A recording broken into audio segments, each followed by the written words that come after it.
repensar la historia, o sea, de confrontar el presente y de nuestra responsabilidad en el mismo. Y ahora mismo está pasando otro tanto con la evaluación anticipada del bicentenario de la emancipación americana. Acabo de escuchar en una radio mexicana a dos expertos, a historiadores, hablando de la independencia en México y diciendo la independencia en México es un fracaso porque estamos llenos de problemas. Tenemos la crisis económica, la crisis de la violencia, la pobreza, etc. Pero me pareció una lectura muy melancólica de la historia mexicana, que no solo cancelaba la experiencia de la revolución, sino también de los 10, 20, sino también la emancipación misma. La cuestión es que ese fenómeno, esa manera de leer se llama presentismo, que es atribuir al pasado los déficits del presente. Porque obviamente la generación emancipadora nos imaginó mejores y los problemas que hay ahora no son responsabilidades de ellos, sino nuestras. Entonces, transferirle la deuda del presente a quienes nos imaginaron mejores es empezar a perder especificidad, espesor histórico y conciencia crítica. Entonces, en ese contexto, creo que se podría plantear para esta conversación de esta tarde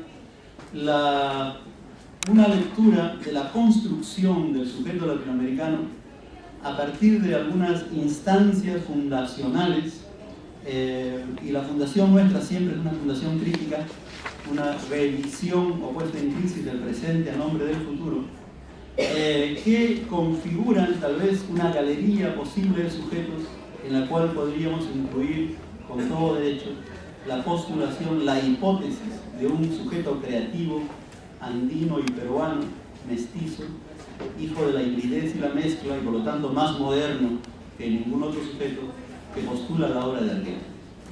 Y voy a empezar por el primer caso, que es el caso de José Martí. José Martí, como ustedes saben, vivió 11, 13 años en Nueva York, y le gustaba mucho bajar a la Quinta Avenida, ir al Parque Central y escuchar a los pájaros. Y ha escrito unas prosas maravillosas sobre ese tema, ¿no? Sus paseos por Nueva York. Pero al mismo tiempo vio cómo se construía la Estatua de la Libertad, vio cómo se levantaba la Estatua de la Libertad, cómo se construía el puente de Brooklyn, cómo funcionaba el circo de Buffalo Bill. O sea que vio toda la energía creadora del siglo XIX norteamericano, que produce lo que se llama el Homo Faber, ¿no? El hacedor, y esta extraordinaria fe en la acción humana como el instrumento de la voluntad capaz de transformar la naturaleza y crear una sociedad distinta.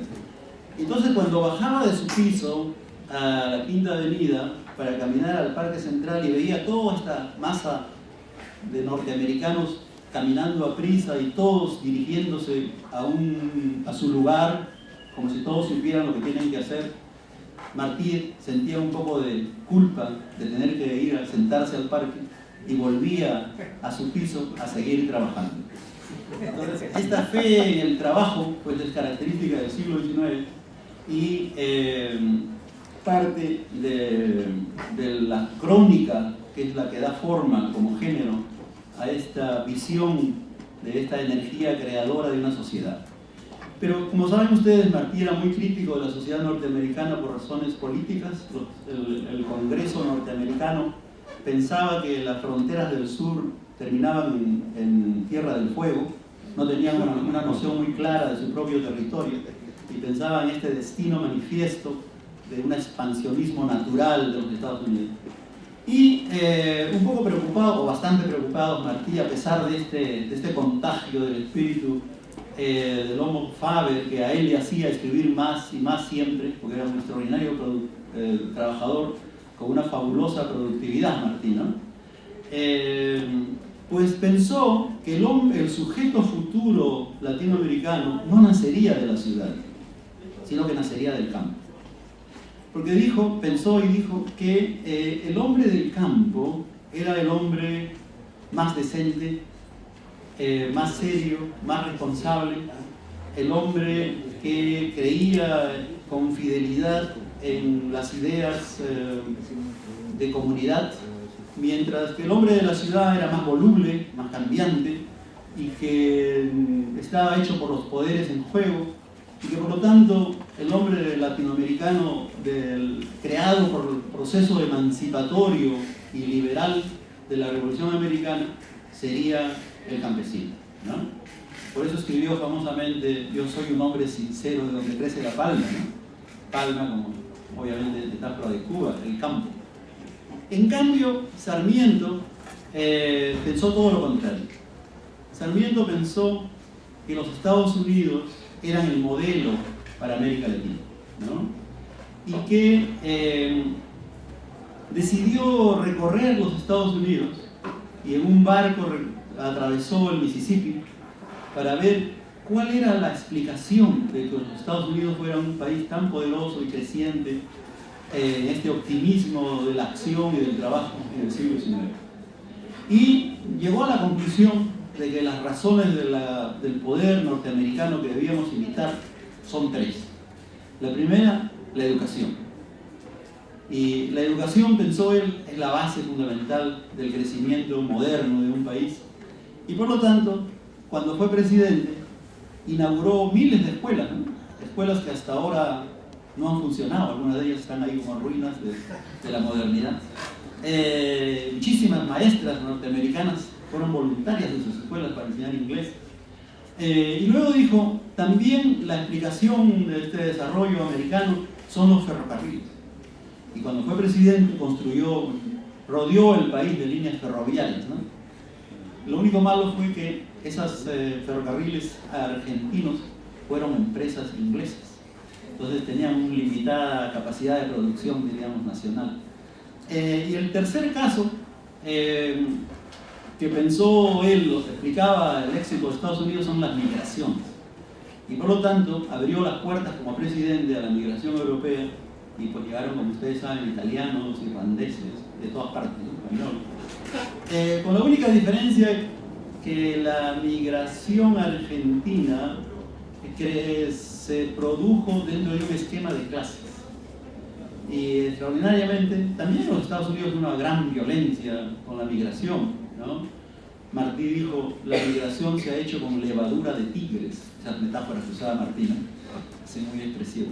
Y entonces en Argentina, como ha pasado muchas veces en América Latina, los procesos de modernización que se supone que van a cambiar el escenario social terminan reforzando los esquemas tradicionales.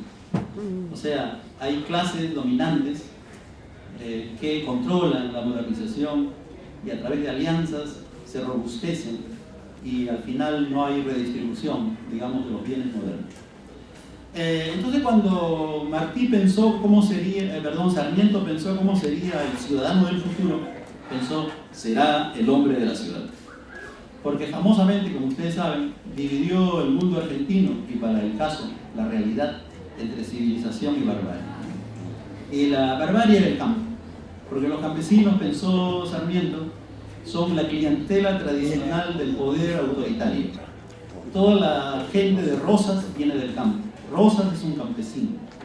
Y las mafias de violencia y de autoritarismo que creó el dictador Rosas, pues se originan en el campo. El hombre de la ciudad, por ser moderno, dijo él, es más culto, es más instruido, sabe lo que es la moda, la elegancia, el teatro, la ópera. Es una lista así un menú, diríamos, de lo moderno. Sarmiento con entusiasmo por esta visión de una civilización contra la barbarie. Lamentablemente Martí se equivocó.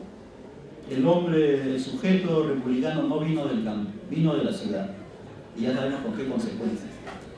En este escenario de postulaciones sobre el sujeto latinoamericano, Martí, pues como sabemos, trató de demostrar su hipótesis utópica del campesino, haciendo la revolución y muriendo el primero en ella. Mientras que Sarmiento se hizo presidente, y cuando terminó su periodo, en su memoria dice, he fracasado. no ha funcionado nada de las recetas que ha aplicado. ¿Y cuál es la causa de mi fracaso? Pero nunca se le ocurre pensar que sus ideas son su fracaso. Dice, el fracaso es la raza.